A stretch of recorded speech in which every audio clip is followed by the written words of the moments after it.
y'all, welcome back to another video on my channel. And today, as you can see from the title, we are going to be doing a just week by week of BMT. I'm sorry that this video is a little delayed, but it's here, you know. So right now I'm just sitting at the park and I felt like I should just go ahead and record a video for you all. My kids are out here doing football practice and I have my baby with me. She's back here listening to her iPad. So if you hear the little songs playing in the background, please, just please. Okay, so let's just jump right into it, shall we? So okay, so the first thing that I've already talked a little bit about 0 week.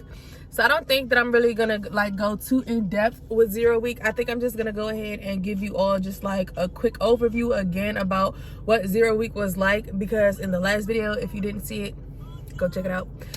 It was more so about things that, like, a lot of questions and stuff that people asked as far as BMT is concerned, and I feel like with that I touched on a lot of things that happen in 0 week. So I'll do a quick, really quick, real brief overview of what 0 week is like, and then I will do week 1. Okay, BMT is still, well, I believe it's still right now 7.5 weeks, and then you're going about your business. Okay, so really quick, 0 week basically was like just getting there and getting kind of like accustomed to the way your new life is going to be for the next 7 weeks. Okay, so you get there, the first night you get there, they're screaming at you to get off the bus. You got to move super fast and you have to, I see him. So we're moving really fast. You gotta go. Okay, you get off the bus, they make you fidget around in your book bag to find something in the book bag, and you gotta do it in a certain amount of seconds. I feel like BMT is super intimidating. Like, a lot of the things that they want you to do or expect for you to do, you want to do it because you know you can, but it's kind of intimidating, so you don't. Okay, sorry y'all, because the voice came back in. But anyway, so you do a bunch of scrambling around in this little book bag that they give you when you get to the PRC, and of course it's a bunch of intimidation going on and shit like that. So you get your stuff, and then they want you to write your name on this and yada, and then they get you upstairs, because 9 times out of 10, depending on what time you get there, because I got there early and we had to literally sit inside the PRC until we had enough girls to make a flight. We had to wait for 40 people for the females to make 1 flight. Okay, so yes, Will. So it took a little minute for us to get 40 girls in order to make our flight. So we sat there for a while. Okay, so depending on what time you actually get back to the squadron and you get upstairs or wherever you're gonna be placed at, you get there, and then basically they will tell you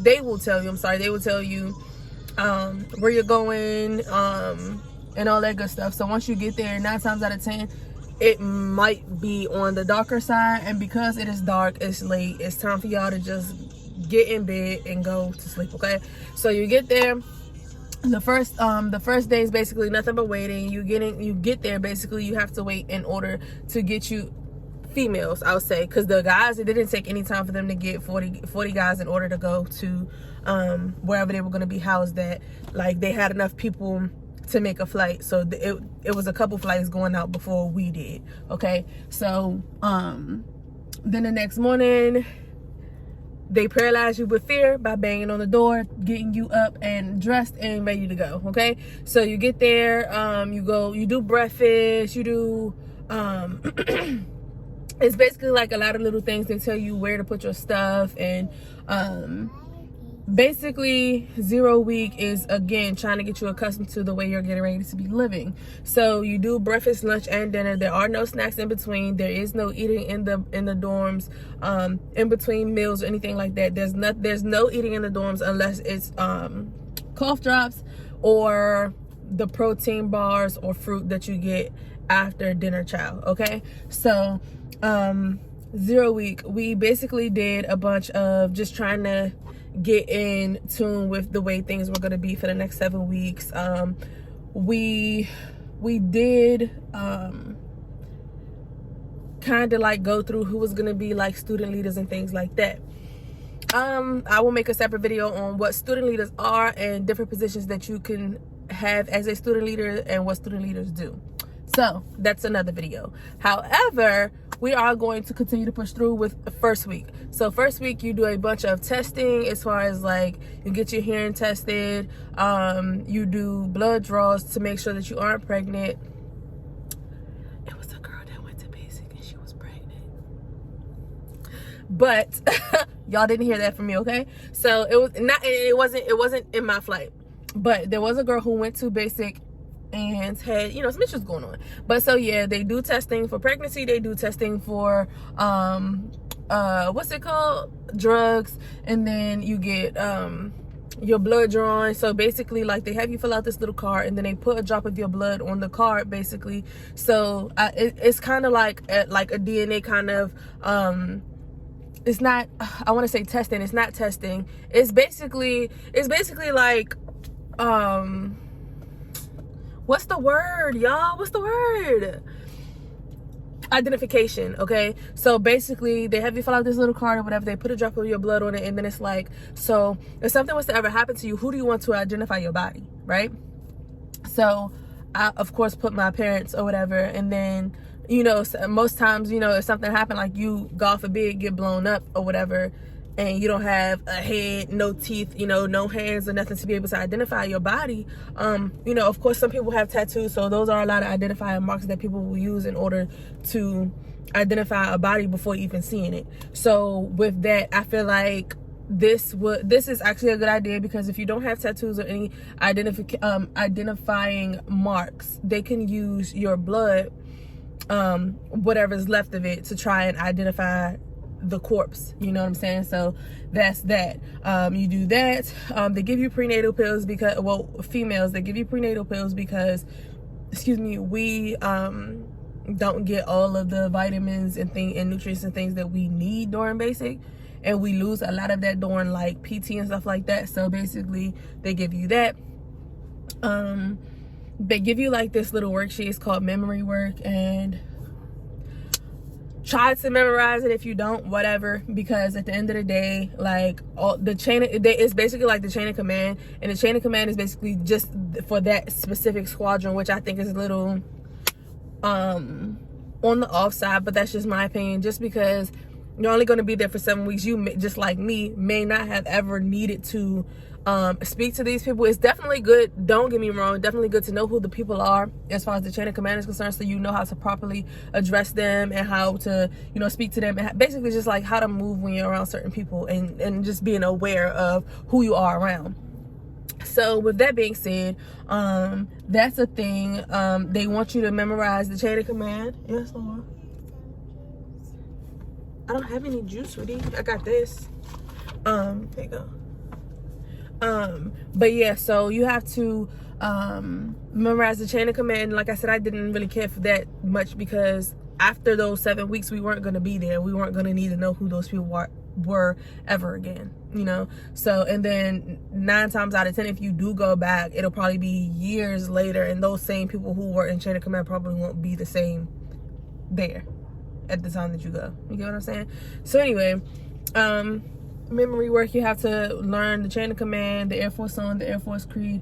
You will get chewed out if you don't know it, because we say it every morning. So loud, proud, and together. So definitely learn the chain of command, learn the Air Force song, the creed, the rank and insignias. Definitely just take a little bit of time to try and learn a few things before you go, okay? So first week is also the week where you start to learn things like how to make your bed. Yes, there is a way to make your bed, how to lace your tennis shoes. Okay, you can't go through basic with regular plain Jane lace tennis shoes. Why?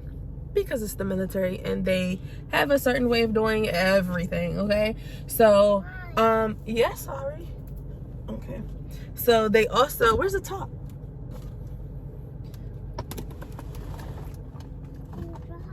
No, you'll drop it.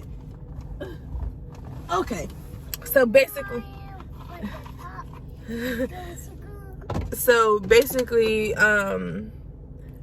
they will, like, I've seen somebody get chewed out for being in the defect and their shoes are laced wrong. What?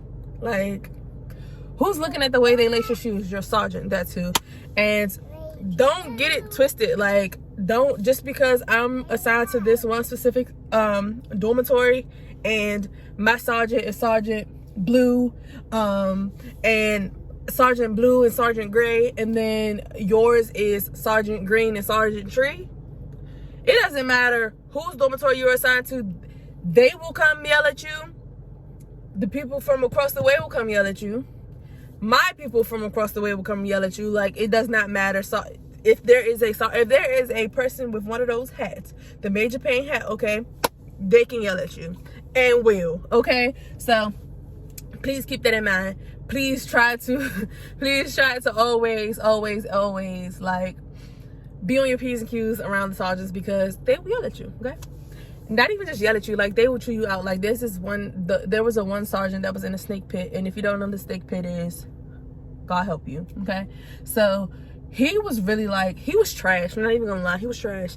And he was like one of those kind of guys that just, like, he would like overkill. Okay, he was one of those, and he just yelled so bad, so much about this one guy asking somebody for ketchup.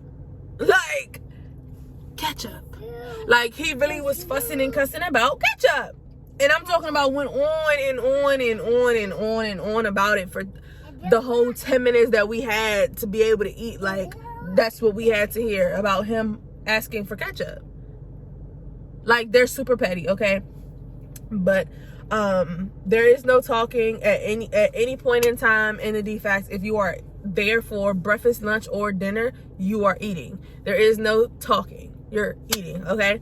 So basically, that's that. And then you kind of do, like, get accustomed to your jobs. Like, you assign different jobs to different people, and then you do your jobs. Let's see, what else did we do in first week? I think that was about it. We do jobs, we get accustomed to living, we get our shots, our first set of shots. Like, there was people going to medical all the time for some type of shot or something that they needed, like, all the time. So we did shots, we did blood draws, we did what's it called? Drug testing, pregnancy testing, and things like that. Like, so that's basically what first week was all about. And it just gets worse from there. So it gets worse from there. But yeah, so definitely make sure you hit that subscribe button, you comment and like this video. Make sure you share the video and get it out there so people are able to see what it's like now in 2022, because I went to basic 2022. I went February of 2022, and it was a great experience. Horrible people. You know, some people are really great. You make good friends and things like that, but you know, sometimes it could just be a really shitty place to be. So definitely make sure you like, comment, and subscribe. Make sure you turn on the post notifications so you are notified anytime I upload. Definitely make sure you leave comments down below letting me know what you want to see, or what questions or anything that you have that you would like for me to address in a video. So definitely make sure you are here for week 2. Okay, week 2. Look in your eyes, shit is dangerous. Grateful I had all the patience. I know you're going through some